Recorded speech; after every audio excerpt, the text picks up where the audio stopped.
তারপরে আমরা সবাই জানি আজ থেকে 33 বছর আগে 1992 সালের 6 ডিসেম্বর মাত্র 2% উগ্র হিন্দু তারা এই বাবরি মসজিদটাকে সম্পূর্ণরূপে দিনের আলোয় ভেঙে দিয়ে উল্লাস প্রকাশ করেছিল। সেই উল্লাস আজও তারা অব্যাহত রেখেছে। মাত্র 2%, সবাই নয়। কিন্তু এই 2% মানুষ যদি একটা বাবরি মসজিদকে ধ্বংস করে এত উল্লাস করতে পারে, ভারতবর্ষে 40 কোটি মুসলমান আছে, আমরা বাংলায় 37% মুসলমান আছি। আমাদের আগামী দিনে কিন্তু এই মসজিদকে সম্পূর্ণরূপে তৈরি করতে 3 বছর টাইম লাগবে। আমি আগেই বলেছি বাবরি মসজিদের সঙ্গে রাজনীতির কোনো সম্পর্ক নেই, আগামী দিনেও থাকবে না।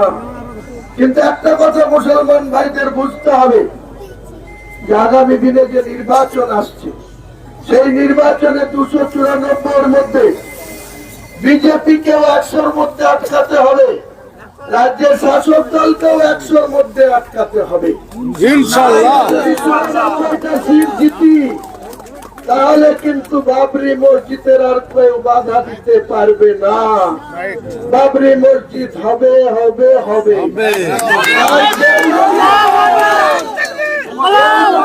148-এ পৌঁছাতে পারে, তাহলে কিন্তু তারা ভোটের সময় সামনে ভোট বলে এখন কিছু বলছে না।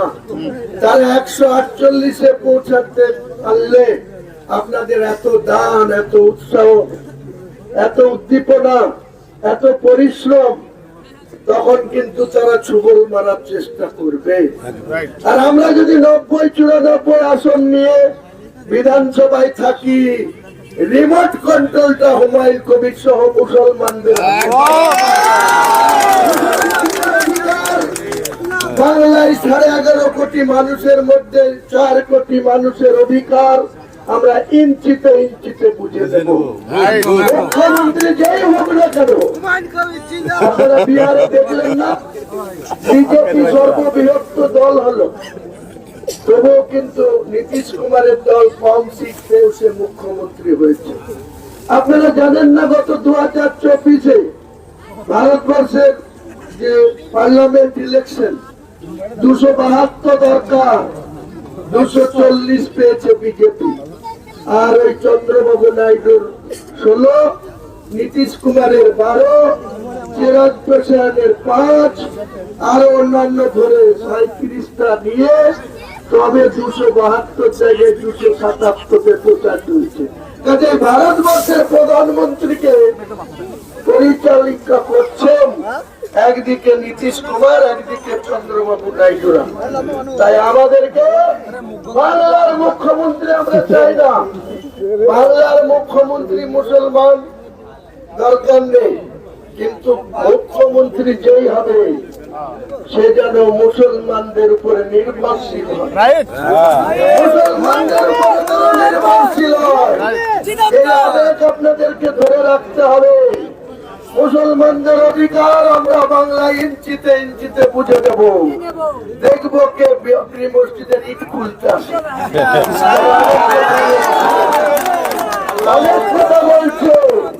আমি আগেই বলেছি, আপনাদের জানাই, আল্লাহর রহমতে বাবরি মসজিদ যেমন হবে, আগামী দিনে আমি আজকে দল আগামী 22 তারিখে বহরমপুরে লাখো লাখো লোক ওদিনকে উপস্থিত হতে হবে মুসলমান। একদম ইনশাআল্লাহ দল ঘোষণা হবে, নিশ্চয়ই সে দলটা শুধু মুসলমানদের হবে না।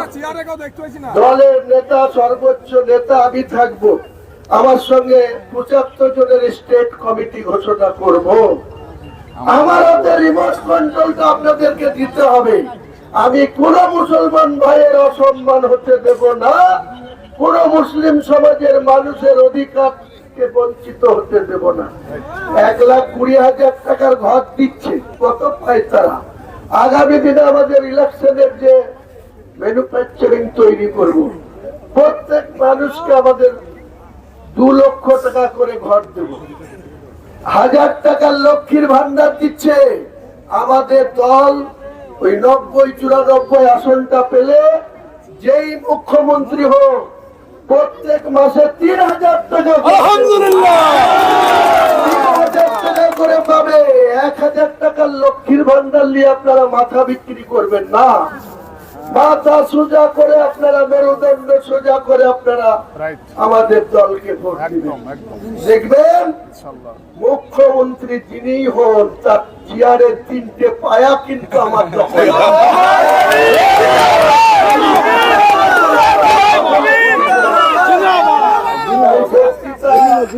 22 তারিখে মানতে হবে।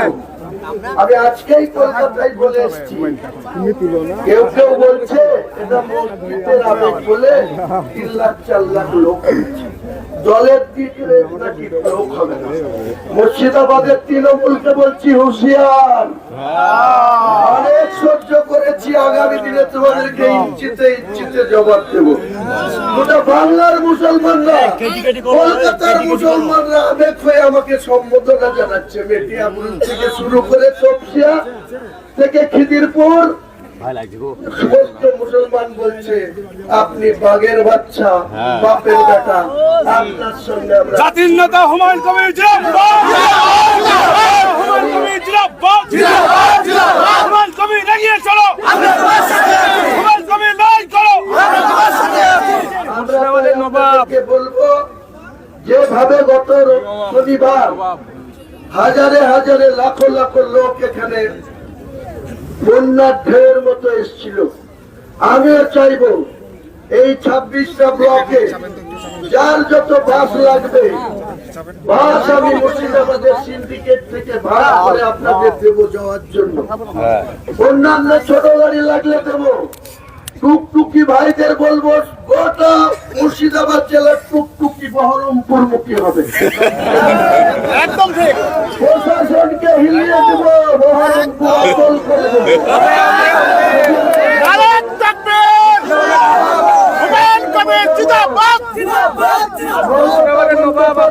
পুলিশ হুমায়ুন কবিরের সঙ্গে যারা থাকবে তাদের বিরুদ্ধে একটা মিথ্যা মামলা দিলে সেই থানা ঘেরাও হবে 24 ঘন্টা। আরে দেখো দেখো কোলায়া, আরে দেখো দেখো কোলায়া।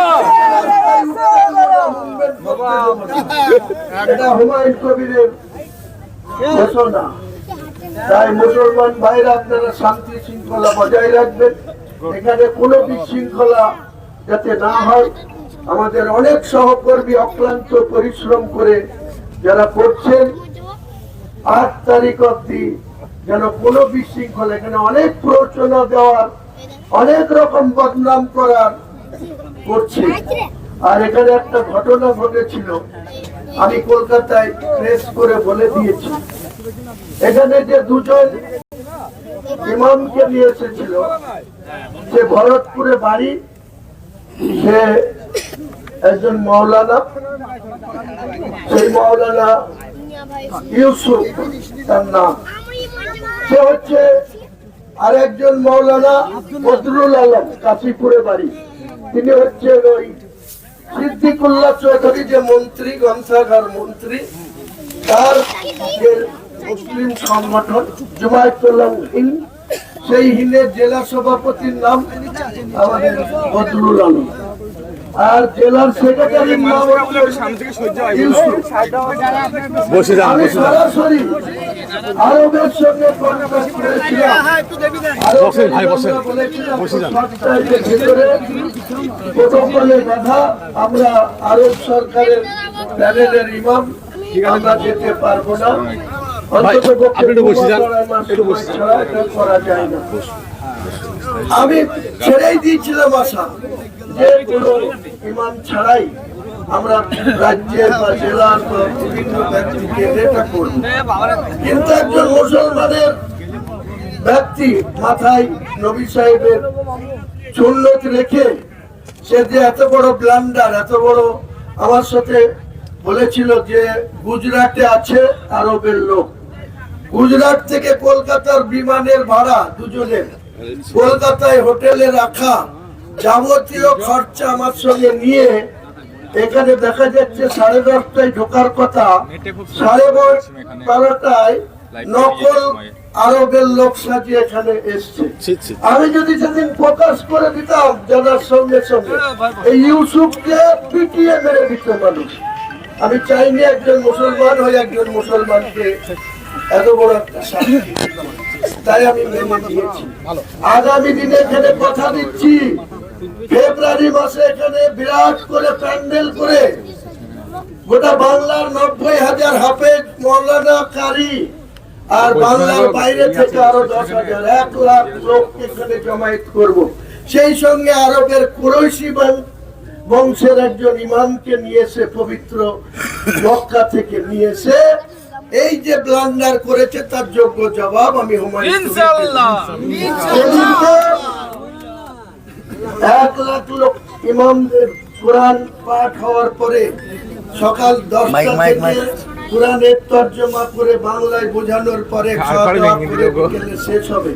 পরের দিন এই যারা আমাদের সহকর্মী কাজ করছে গোটা জেলা বা বেলডাঙ্গা 2 এর পাশে নদিয়া সমস্ত লোক আরো 1 লাখ জোটাবো, সেই 1 লাখকেও খাওয়াবো, সেই 1 লাখকেও দ্বিতীয় দিনে খাওয়াবো। তৃতীয় দিনে বিভিন্ন ইঞ্জিনিয়ারদের উপস্থিতিতে পবিত্র বাবরি মসজিদের কাজ আনুষ্ঠানিকভাবে শুরু করব ইনশাআল্লাহ। আমাদের একটাই কারণে আপনাদের কাছে, মুসলিম সমাজের কাছে আমার অনুরোধ, যে যদি ওদেরকে 148-এ কোনো দলকে পৌঁছাতে দেয়, মমতা ব্যানার্জি যদি 148-এ পৌঁছায় তাহলেও ও মসজিদ করতে দেবে না, কারণ আমাকে মসজিদ করার জন্য শাসন করেছে। ওদিকে শুভেন্দু যদি 148-এ পৌঁছায় তাহলেও কিন্তু সে স্বরূপ দেখাবে, আমাদের মসজিদ কিন্তু চলতে চলতেও বাধা হয়ে উঠবে। কাজেই মুসলমান সমাজ মাথা উঁচু করে আমরা বাংলায় ভারতবর্ষে বসবাস করব। আপনারা একটি বারের জন্য 5 বছরের জন্য আমাকে 90 থেকে 94টা আসন দেন।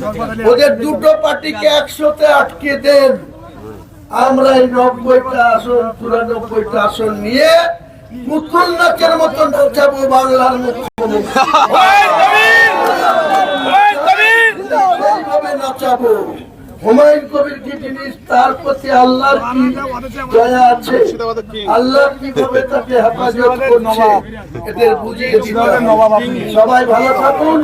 আমার জন্য কিছু লোক বেলডাঙ্গায় বসে আছে, আমি এখন কলকাতা থেকে আসলাম, বেলডাঙ্গা থেকে আমি ফেরত আসবো। হুমায়ুন কবির জিন্দাবাদ, জিন্দাবাদ, জিন্দাবাদ। জাতির জনক হুমায়ুন কবির জিন্দাবাদ, জিন্দাবাদ।